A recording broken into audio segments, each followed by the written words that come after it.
Hello दोस्तों, welcome to my YouTube channel Mathematical Point. जैसे कि आपको पता है हमारा चैप्टर चला है क्लास 6 का फ्रैक्शन। ठीक है, 5 चैप्टर है क्लास 6 का। तो इसमें हमने कल पढ़ा था फ्रैक्शन का इंट्रोडक्शन। ठीक है, proper improper mix fraction types पढ़े थे फ्रैक्शन के। ठीक है, आज पढ़ते हैं इक्विवेलेंट फ्रैक्शंस। अगर हम कोई फ्रैक्शन है उसके हमें इक्विवेलेंट फ्रैक्शन निकालनी तो पढ़ते हैं। ठीक है, देखते हैं। जैसे कि आपका क्या है, a अपॉन बी एक फ्रैक्शन है, तो अगर आप इसमें 2 से मल्टीप्लाई करोगे तो आपकी क्या आ जाएगी 2a 2b, यानी कि एक ये इसकी इक्विवेलेंट फ्रैक्शन आ जाएगी। जितने से आप ऊपर मल्टीप्लाई उतने से नीचे करनी तो इक्विवेलेंट फ्रैक्शन आती चल जाएगी। a अपॉन बी आपकी एक फ्रैक्शन है, आपने 3 से आगे तो कितना नहीं 3a 3b, तो आपको कितने में निकालनी हो आप ऐसे ही निकाल सकते हो। ठीक है, जैसे कि क्वेश्चन है इसका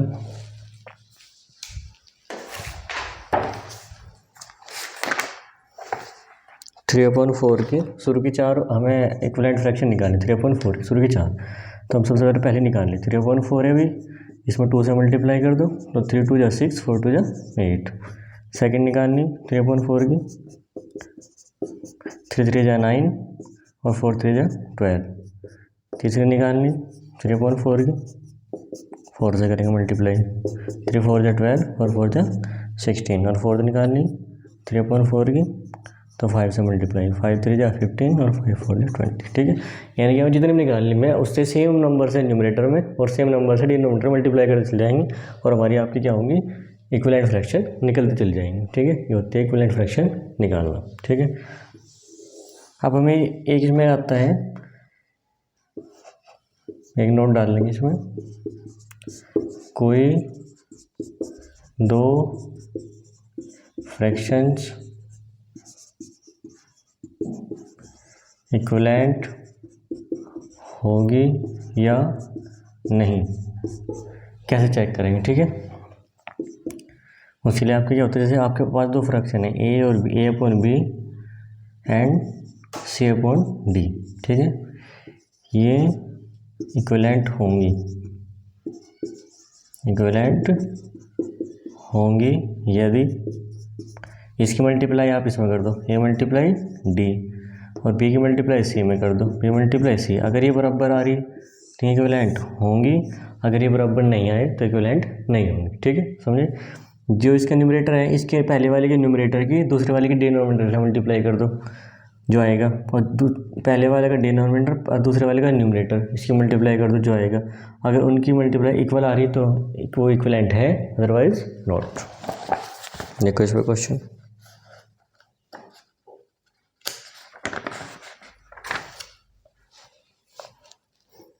जैसे कि हमें चेक करना है 5/8 एंड 20/32 इक्विवेलेंट है या नहीं। ठीक है, तो हम क्या करेंगे, इसके पहले का न्यूमरेटर दूसरे डिनोमिनेटर से मल्टीप्लाई, 5 की मल्टीप्लाई किससे करेंगे 32 से, तो कितना आएगा 5 दूनी 10, 5 6 15 और 1 16। अब इस किस में करके देखेंगे 8 की किस में 20, तो 8 दूनी 16 ऐसे। तो क्या आ रहा है यहाँ पे ए बी सी डी, तो यहाँ पे आ रहा है ए की डी से मल्टीप्लाई और बी की सी से क्या आ रही है इक्वल, तो hence 5/8 and 20/32 are equivalent fraction.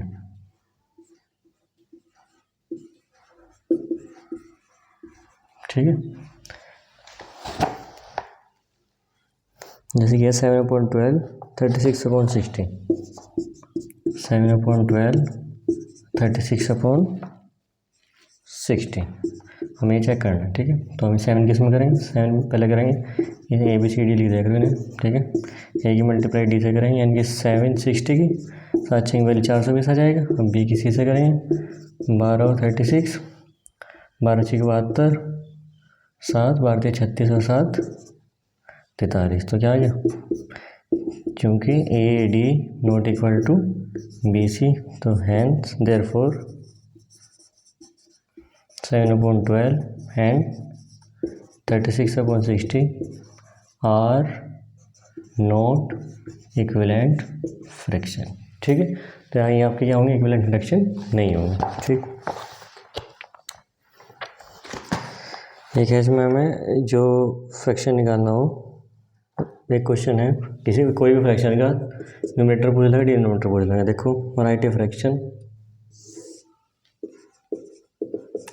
Write a fraction equivalent to 3/4 with numerator 15। देखो ये हमें राइट ए फ्रैक्शन इक्विवेलेंट, एक कोई फ्रैक्शन है 3/4 इक्विवेलेंट टू, वो 3/4 क्या है इक्विवेलेंट। इक्विवेलेंट मतलब क्या होगा, अगर ये क्या है इक्विवेलेंट है तो क्या होंगी, इक्वल होती है फ्रैक्शन, ठीक है। 5/8 और किसकी हो जाएगी, इक्वल हो जाएगी। अगर भी इक्विवेलेंट होती है, दो फ्रैक्शन अगर इक्विवेलेंट है तो भी इक्वल होती है। 3/4 की इक्वल क्या है अभी, ये वाली है दूसरी फ्रैक्शन जिसका न्यूमरेटर दिया उसने, और डिनोमिनेटर में क्या करा, वो फ्रैक्शन फाइंड करना है, उसका डिनोमिनेटर निकालना पड़ेगा पहले, क्योंकि हमें क्या आ गया कि कोई 3/4 किसी अदर फ्रैक्शन है क्या है इक्विवेलेंट है, हमने ए वन भी मान ली।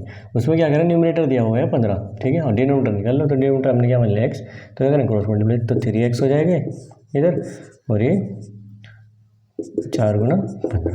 कोई चीज़ इधर मल्टीप्लाई होता है इधर डिवाइड में आएगी, तो 4 गुना 15/3, 3 पहले 15, यानी कि 5 चौक 20। तो उसका डिनोमिनेटर कितना आ जाएगा 20, तो इसलिए क्या हो जाएगा फ्रैक्शन कितना हो जाएगी 15/20। हाँ जी, ठीक है। नेक्स्ट क्वेश्चन है आपको इसी टाइप का ही है, नेक्स्ट टाइप का क्वेश्चन में आते हैं। Write a fraction equivalent to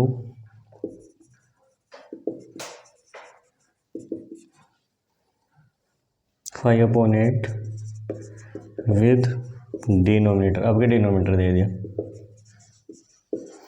यानी कि आपका एक 5/8 हमारी तो फ्रैक्शन है, कोई इसके इक्विवेलेंट एक फ्रैक्शन है, हमने मान लिया A/B है, तो उसमें क्या करा, तो वो फ्रैक्शन हमें राइट ए फ्रैक्शन, वो हमें फ्रैक्शन लिखनी है 5/8, और उसमें क्या दिया इस फ्रैक्शन जैसे इक्विवेलेंट, उसका डिनोमिनेटर दिया आपकी बार 56, यानी कि कितनी दे दी B की वैल्यू, और A की हमें फाइंड करनी, ठीक है। तो क्या करें क्रॉस मल्टीप्लाई, डायरेक्ट मल्टीप्लाई नहीं करोगे, क्योंकि क्रॉस मल्टीप्लाई करके आप डायरेक्ट करोगे फिर भी डिवाइड करोगे, तो इसमें क्या है ऐसे लिख दिया करो मल्टीप्लाई करके, ठीक है। क्योंकि बाद में अगर कोई चीज़ कैंसिल हो जाए तो सिंपल पड़ जाएगा। कोई चीज़ अगर मल्टीप्लाई में है तो इधर डिवाइड में आएगी, 8 ए इधर हो जाएगा, 8 7 56, 7 पे देखो यहाँ पर कट गया नहीं, यहाँ से पड़ गया, 7 पे नहीं 35, तो ए की वैल्यू कितनी आई 35, यानी कि हमारी जो फ्रैक्शन होगी वो फ्रैक्शन होगी इसकी इक्विवेलेंट फ्रैक्शन थी, तो कितनी हो जाएगी वो 35/56, ठीक है।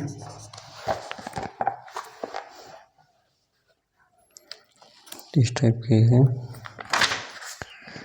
आप सिंपलेस्ट फॉर्म किसी भी आपका फ्रैक्शन का सिंपलेस्ट फॉर्म कैसे निकालते हैं,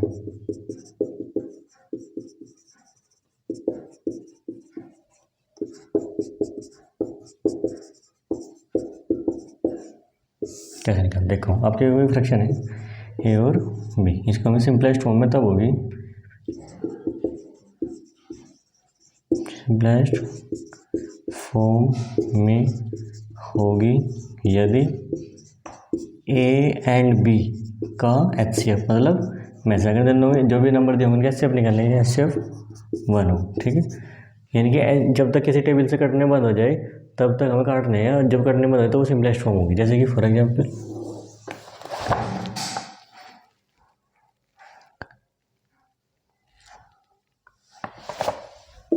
21/35, ठीक है।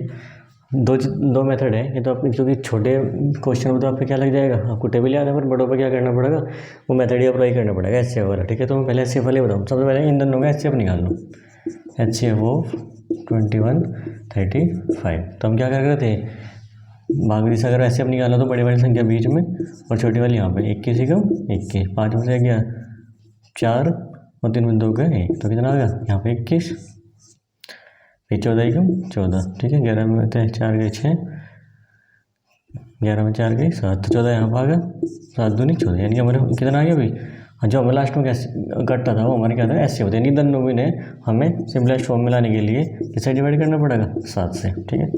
7 या 21, 7 पे नहीं 35। देखो अब 3 और 5 किसी की टेबल में ऐसे तो है नहीं, 3 और 5 में जो कॉमन हो किसी की टेबल में तो नहीं आते, और कॉमन में देख लो 3 और 5 क्या कॉमन है, 1 ही तो कॉमन है। तो जब दोनों को HCF या कॉमन क्या हो 1 हो तो क्या होता है सिंपलेस्ट फॉर्म, तो हमारी इसकी जो सिंपलेस्ट फॉर्म 3/5 है, ठीक है। टीजीओ वाले मेथड में नहीं इसलिए बताया क्योंकि बड़े क्वेश्चन जब आ जाएंगे आपके, तो बड़े क्वेश्चन पर आपको ये लगेगा एचसीएफ वाले लगेगा, वहाँ पर आप माइंड में एकदम नहीं पता कर पाएंगे कि ये किससे कर रहे हैं, या तो पता कर रहे हैं 7 के 7 पर बड़े क्वेश्चन में लगा पाएंगे। ठीक है, आएंगे देखो आगे भी जैसे कह रहा है कि so that 7/10 is in the simplest form, ठीक। तो देखो इसका दूसरा मेथड वही था कि हम डायरेक्ट कर 7 की टेबल में, तो 7 के 7 पर नहीं पहले डायरेक्ट भी कर सकते थे। ठीक है, पर बड़े क्वेश्चन पर आपको ऐसे की जरूरत पड़ेगी, मैंने तो डायरेक्ट भी हो रहा था यहाँ पे। देखो 7/10 है ना, तो 7 की टेबल में 10 है तो 10 की जगह किसी दोनों टेबल में रहते तो सिंस 7 तो ये करके दिखा दो HCF ऑफ, जैसे बता ना सो दैट था ना, तो थोड़ा करके देखना पड़ेगा HCF ऑफ 7 and 10। तो क्या करेंगे 10 बीच में, 7 यहाँ पे, 7 कम 7, 3 7 यहाँ पे, 3 दूनी 6, 1 3 और 1 3, तो कितना है HCF 1। तो चूँकि HCF ऑफ 7 and 10 is 1, तो hence 7/10 is a simplest form, is in simplest form। ठीक है, यानी 7/10 क्या हो गया आपके सिंपलेस्ट फॉर्म है, क्योंकि क्या है भाई 7/10 में से दोनों 7/10 के HCF कितना आ रहा 1 आ रहा। ठीक है,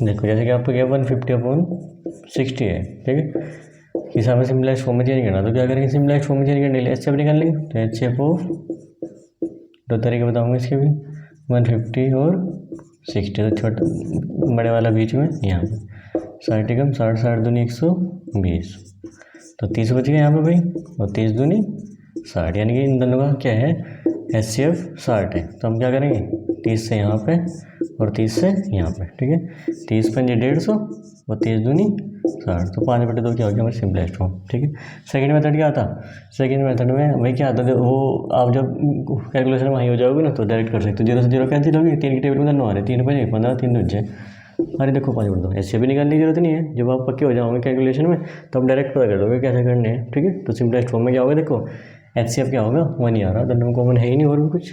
ठीक है,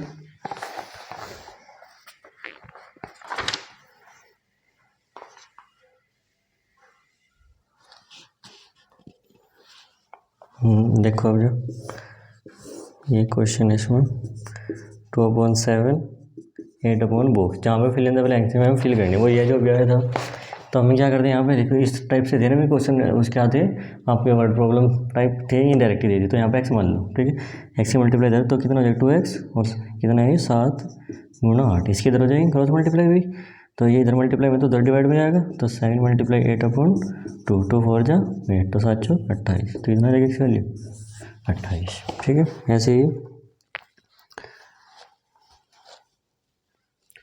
40/56 बॉक्स 7। ठीक है, x मान लो इसमें, तो हम क्या करेंगे 7 की मल्टीप्लाई इसमें तो ऐसे लिखेंगे मल्टीप्लाई करके, और x की 56 में वैल्यू x की फाइंड करनी तो x इधर रहेगा, जिसकी नहीं करनी वो इधर आ जाएगा 56। अब कैंसिल कर लो, 7 8 56, 8 5 चलो ऐसे ही कैंसिल कर लो, क्योंकि डायरेक्ट कैंसिल आप मल्टीप्लिकेशन करके तो हार्ड ही हो कैलकुलेशन।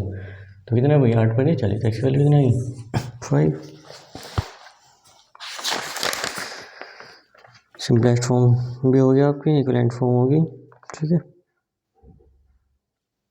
ठीक है,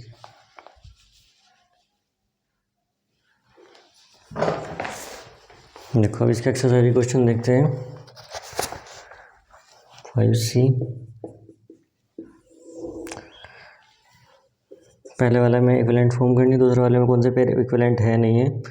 ठीक है, ये तो आपको बता दें ADBC करके अगर इक्वल आ रही है तो इक्विवेलेंट होंगी। तो जैसे देखो इसमें find the equivalent fraction of 5/9 having denominator तभी करा, देखो सेम ही है तो 30। यानी देखो 5/9 ये इक्विवेलेंट वो करनी है जिसका डिनोमिनेटर क्या 30 है, तो हमें इसमें एक्स की वैल्यू न्यूमरेटर निकालना है वाले फ्रैक्शन का, ठीक है। तो मल्टीप्लाई कर लो 530 और 9x, तो कितना आ जाएगा 9 इधर आ जाएगा, तो 530/9, 3 3 जा 9 और 3 10 जा, ठीक है। तो कितना आ जाएगा भैया 10 5 जा 50, ठीक है। तो कितना आएगा 50/3।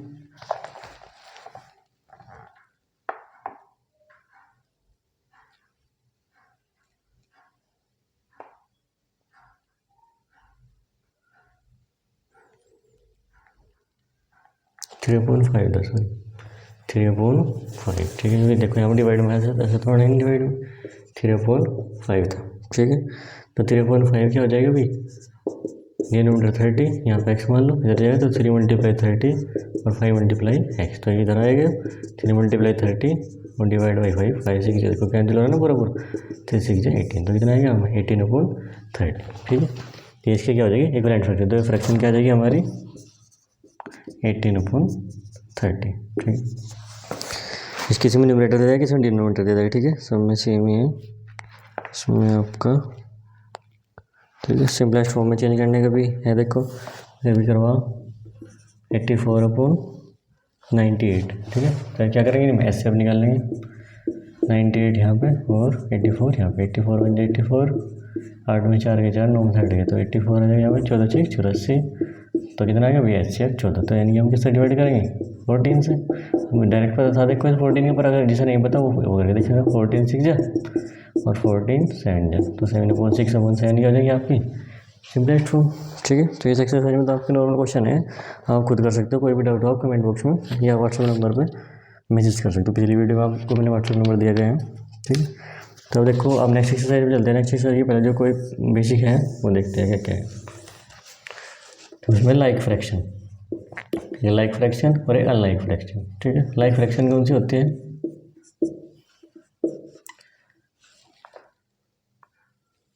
हैविंग द सेम डिनोमिनेटर, जो क्या रखेंगे भाई सेम डिनोमिनेटर रखेंगे, जो फ्रैक्शन में क्या होंगे आपके लाइक फ्रैक्शन। फॉर एग्जाम्पल 1/2/9, 4/9, 5/9 और 8/9, देखो सभी क्या है भाई, सबके नीचे यहाँ पे क्या डिनोमिनेटर 9 है, तो क्या हो जाएगी आपकी सेम डिनोमिनेटर है, तो क्या होंगे आपकी आर लाइक फ्रैक्शन, ठीक है। और दूसरा आएगा आपका अनलाइक फ्रैक्शन।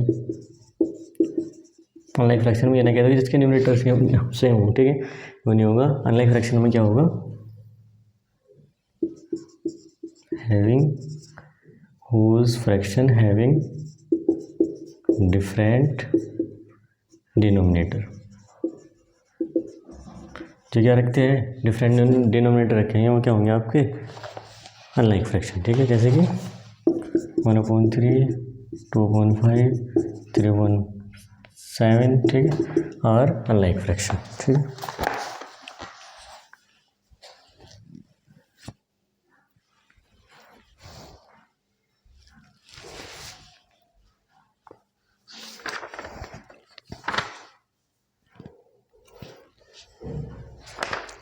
देखो इसका एक टॉपिक पढ़ रहे हैं, किसका कल करेंगे, कंपैरिजन ऑफ फ्रैक्शन,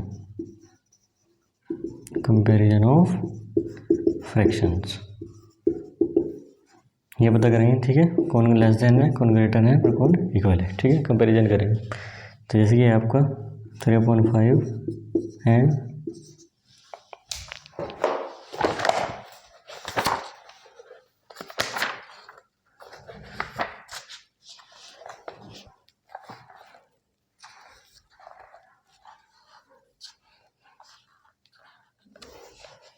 देखो पहले इसका सिंपल मेथड देख लो, a/b और c/d आपका क्या है फ्रैक्शन है। अगर AD की मल्टीप्लाई और BC से क्या आ रही बड़ी आ रही, ठीक है, तो देन a/b हमेशा c/d से क्या होगा भाई बड़ा होगा, ठीक है। अगर AD की मल्टीप्लाई BC से छोटी आ रही, तो यानी कि ए अपॉन बी क्या होगा, लेस देन सी अपॉन डी से। अगर इक्वल आ रही तो इक्वल ही होनी होगी, ए डी की मल्टीप्लाई बी सी के इक्वल आ रही है, तो देन ए अपॉन बी भी क्या होगा, सी अपॉन डी के इक्वल होगा। देखो इसका बेस्ट तरीका है, ए अपॉन बी और सी अपॉन डी आपके टू फ्रैक्शंस हैं। अगर ए की मल्टीप्लाई डी से, बी की सी से करके जैसे इक्वलेंट में दिक्कत है। अगर मैं क्या आ रही, ए डी की मल्टीप्लाई इस वाले की ग्रेटर देन आ रही बी सी से, तो पहले वाली फ्रैक्शन दूसरी वाले से बड़ी होगी। अगर इनसे क्या आ रही, ए डी की multiply less than B C से आ रही, तो पहले वाली फ्रैक्शन दूसरी वाले से छोटी होगी। अगर इक्वल आ रही तो दोनों फ्रैक्शन इक्वल होगी। ठीक है, जैसे कि फॉर एग्जाम्पल 5/9 और 6/11। ठीक है, एक क्वेश्चन है 5/9 एंड 6/11। ठीक है, हमें चेक करना, इसमें कंपेयर करनी कौन बड़ी है। तो हम क्या करेंगे, ये ए, ये बी, ये सी, ये डी मान लेंगे। तो ए मल्टीप्लाई डी करो पहले, 5/11 तो कितना आ गया 55। फिर बी मल्टीप्लाई सी करेंगे तो कितना आ जाएगा 9/6 यानी 54। यानी कि कितना, A D greater than B C से आया, तो यानी कि 5/9 ग्रेटर देन 6/11। ठीक है, ये क्या है, कंपेरेटिव फ्रैक्शन। ठीक है, कंपेरेटिव फ्रैक्शन थोड़ा कल डीपली पढ़ेंगे। ठीक है, आगे लिए इतना ही। वीडियो अच्छी लगी तो like and subscribe. Thank you.